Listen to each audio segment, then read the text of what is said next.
Hey guys, how's it going? Edrickson here, reporting for Video Game Addicts. Welcome back to another Top 5 free indie games of the week. Now, just firstly, I want to apologise for not being on for so long. It's been a bit of a mixed mash of just different bad timings, but we're back. I apologise. I hope all is good, and I hope you are all doing well.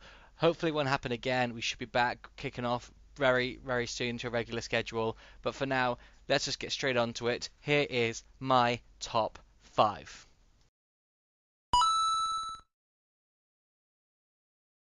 So coming into my top 5, we have in 5th place Fingermerker or Fingermucker. That's actually spelled Fignamuckra, so I have no idea actually the correct way of pronouncing this game, but it kind of helps to emphasize the confusion behind what this game is about. And this game, guys, seriously, this game, it's different and it's also really hard. It's a clever yet simple idea that the developers come up with, so there isn't really much I can say about it because of how brief and short and how the game's designed. It's designed as a very quick short game where you've got a life, and if you die, you just quickly reset, restart, and off you go again.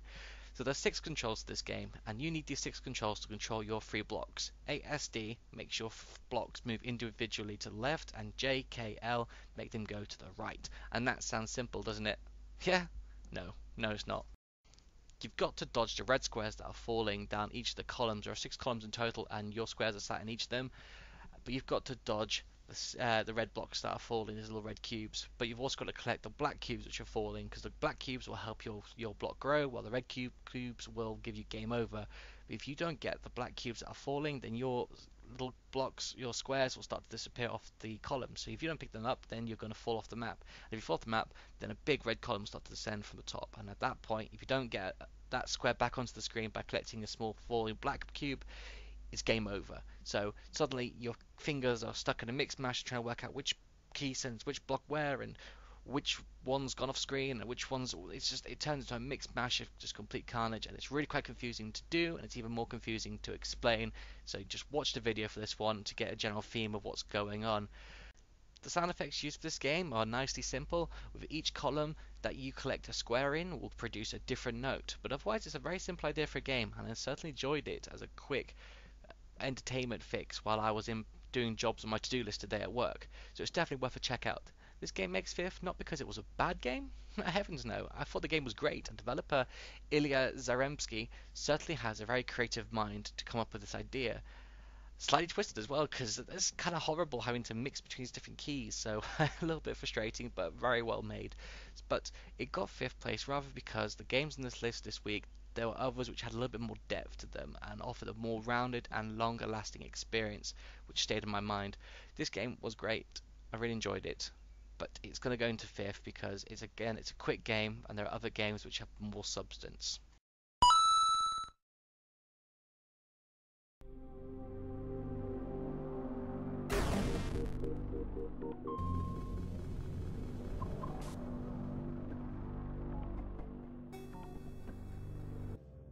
Sliding its way into my list of 4th place this week is Sig-Null. Now, this is a nice yet challenging puzzle game. This game has you take control of rather funky coloured blocks, or drones if you like, with the objective of moving around certain drones to their correct rotation in their socket. This game is more of a futuristic and jazzy version of the classic car game Red Car, where you need to be very carefully maneuver your pieces around the map in order to complete the ever increasingly difficult puzzles. And overall, I enjoyed this game. I initially had no clue what was happening, as the menu that you open up the game in and starts up in is written in a way that's trying to represent code, like some sort of computer program, which is a nice atmospheric touch, but it meant I didn't quite follow a tutorial, if there even was one. However, true to my style of playing games, it didn't really matter. The first level I just mashed the keys and quickly worked out what was going on in a few seconds, so credit to this game for having controls that could instantly work out at the mere smash of my palm on the keyboard. That was a nice little touch, being so simple. Visually, I thought this game was quite pretty, using dark background colours and neon lights to highlight key features, and a slightly Tron-esque feel to it. The music was quite relaxing, had a zen sense to the whole experience. No rush, just an easy paced challenge testing your ability of foresight. This made quite a nice calm gameplay, which can be easily done as a calming session for someone who enjoys a good puzzle game. So if you're feeling a little bit tense at work and want something to do to blow off some steam, then this is definitely the game for you to go to for this week. However, lacking a storyline to this game, it doesn't quite deliver for me the top space, so it slots itself into a very comfortable 4th place.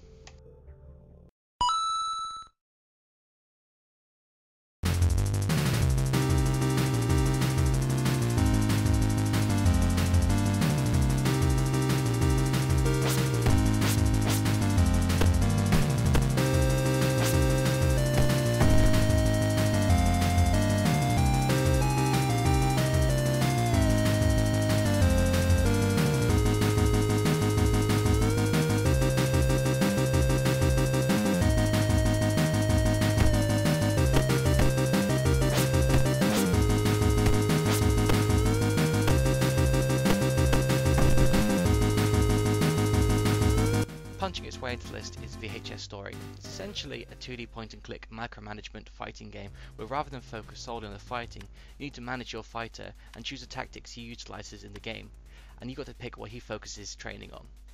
This adds a much larger level of depth to the game, which makes you feel more involved with the training of this fighter. Now, I don't know if I killed my box at the end or if the demo just ran out, but I didn't get far down the storyline. The story is as follows. You, along with Hiro, start as a small town fighter who fights on the streets and underground fight clubs to try and become the best of the best. Throughout the whole game you will have to make decisions which may affect the hero's character and fate, and will determine whether he will become rich, famous, or a couch potato in front of the TV. Now, I didn't get to see a lot of the depth of this game, the storyline that it's just talking about, but this is a pre-alpha game. This is a game which really in its basics. It's been released as more of a test and a demo to get feedback, so it's still in development, so I'm not going to hold it back for this. However, I didn't get much chance to see the storyline, so I'm hoping that it's going to be developed and they're going to bring more into the game in the final release. It'll add more dynamic to the game, as it's not about the progression you make as a fighter, but also as a character. I look forward to seeing how they take that forward in this game. You can see how other menus the devs have been working on in the background, so you can pick at different skills, and as you see the game grows, the options and the customizability will get significantly larger too. The graphics of this game are charming, simple, and very retro, with some funky catchy music that fits perfectly with the feel of this game. It's on a loop, so it could benefit from some variations of the track, but overall it's added a nice feel to the game with its exciting fast-paced beat. And in summary, this game is still in its early stages and is not yet finished, and as such has a limited life to the game. This is reflected in the inability to buy food to restock up your fridge once you've eaten it all, which does shorten the game because once you can't eat, you can't fight. However, you can see what the developer is trying to get with this game and understand the depth and detail he is trying to go down and to create quite an exciting fighting game, which is more about the micromanagement of the fighting skills. And as he develops a story, you get an opposing fight aspect, so rather than just punching and beating people up, you get some depth and storyline to it, which is a really nice, quite a cool feature, which I'm looking forward to seeing how he will bring this to the game. But so for now, this is going to go and fall into 3rd place, with easily room to climb to the top of the list, assuming it reaches its completion. So watch this space and see where it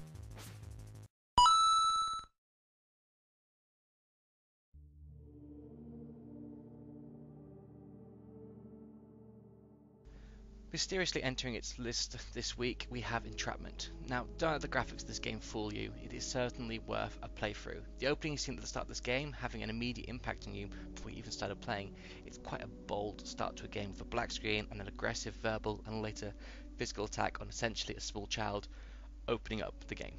You can't see anything, but reading it straight away makes you feel uneasy and emotional. Not being able to see what happens gets the developer out of the potential trouble of what could happen if he had visually shown the beating, but at the same time, not portraying it and having it as just a black screen with text allows you to have more dynamic and more of a powerful intro to the character's life, and ultimately, it really adds to the feel of the game. It's quite a strong storyline to this game, and I really liked it.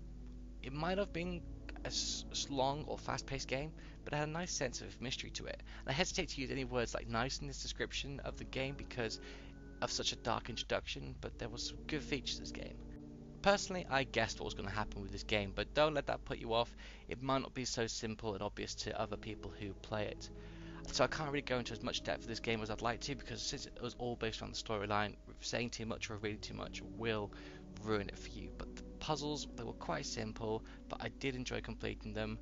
But overall, what really stood out for me was the charming humour that accompanied the game, and it certainly developed and helped increase my enjoyment of the game. Overall, thanks to the writing of this, it was certainly worth a playthrough. It doesn't take long for you to complete, but there is replayability in the alternate endings that the game offers at the very end of the game. So it is definitely worth a second playthrough, as it doesn't take you long to complete, so definitely give it a go. The game is clever to try and break the fourth wall without dehumanizing the character, as he talks to the player through the screen in the sense that he's talking to himself, but not talking to you, but is talking to you. I probably explained it pretty poorly there, but if you play it through, you'll see what I mean. But for reasons like this game lands itself into second place for a really nice, strong storyline and quite very simple, relaxed, but dark story. And I really do highly recommend it, and it very narrowly missed out being top of the list this week. So huge credit to the developer Scared Square Games. They've created an absolutely fantastic game, and I really look forward to see what they're going to do in the future.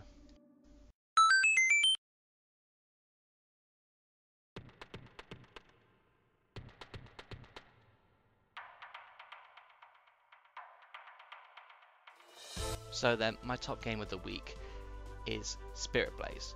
Spirit Blaze is a 3D hack and slash game with some lovely graphics. For a free game, this is very nicely polished. And while the controls might not be the best they could have been, overall felt like a lot of work and effort went into making this game. You could feel it in the ideas behind the characters' attacks, the work gone into the very attractive visuals. A major gripe for me though, and I'm going to say it again, is the controls. We can get used to them, and if you can overlook that fact, then you're going to find yourself a very enjoyable way to spend your free time. The look and the feel of the game is near to the level of game you can expect to actually pay for, and would be even better if the developer, Silent Walker, was just to tweak a few of the people's issues with this game. However, full credit needs to go to him for what he's produced. Musically, I love the choice for this game. In one of the levels there has been this fantastic drum beat going on in the background, which really made me feel a little bit more badass. This game would certainly benefit from more storyline and level design as an improvement to the controls, as an essential part. Which sounds like I'm bashing it for everything. I'm praising it for very little, but that's only because I see so much potential in this game. A few tweaks here and there, this game could be awesome. It stood out for me this week as the top because out of all the games I've played in the top 5s and I've done the reviews for, this one had the best visuals. Okay, it was absolutely beautiful. It was quite stunning to play, especially for a free game. That's what surprised me the most. And so I'm going to give it the top free indie game of the week this week because it's beautiful to watch and it's quite challenging to play. And I want to see the developer watch this review and know that he's so close to creating something that could be really something special. So he just alters a few bits, then he'll have done a fantastic job in this game.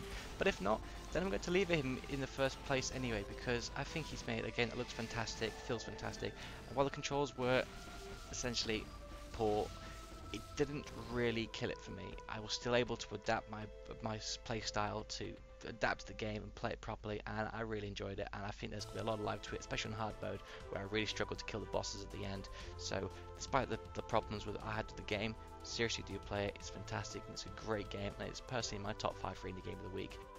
So this has been Edrickson reporting for Video Game Addicts. I'm very happy to be back. I'm so sorry we've been gone for so long, but we've both been really busy. But we look forward to you joining us the next time for our next top 5 free indie games of the week. If you think we missed anything, any games that deserved our attention, then please leave a comment telling us so with maybe the name of it so we can look it up and try and hunt it down. If not, then we'll try and ask you for it. But otherwise, if you enjoyed this top 5, then please leave a like. And if you want to see more, please subscribe and check out the rest of the videos. Till next time guys, take care, all the best, adios amigos.